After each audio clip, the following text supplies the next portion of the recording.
So let's start off with this, the foundation of why the amino acid matters beyond it's just protein.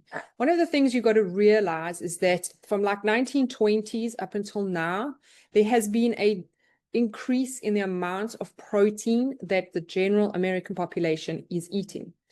But at the same time, chronic disease has also increased.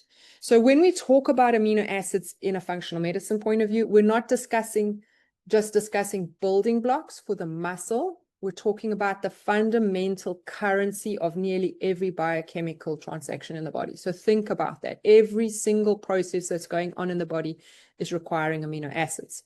So it's not just a construction material, but it's also the worker on a cellular assembly line. I want you to think about it from that point of view. Now, without adequate supplies of specific amino acids, the entire metabolic system, all those pathways, they simply stall out, and regardless of how much protein we actually pump into the client.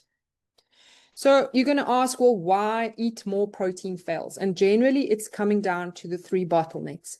Now, I'm hoping that those of you that are in our program are going to be getting a few little aha moments. Oh, yes, I understand why we do things in the order that we do things. And I would like it as you go through when we're talking about the 3 bottlenecks that you're actually going, oh, I know what the answer is here. So let's go through the first bottleneck. It's about digestion. And we want to really look at what our patients are going through. What is the reality of their protein digestion?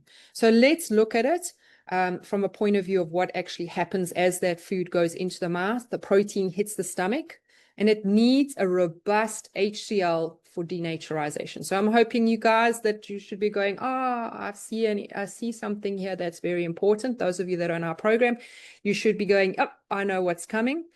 Next, we're going to move to the small intestine. That food goes out the stomach, it goes into the small intestine, and it's going to need adequate pancreatic proteases. You guys should all know this, but I'm just highlighting it. It's going to then go into the, we need a brush border enzymes, and this is going to break down the di and the tripeptides and the free amino acids. And then finally, we need absorption.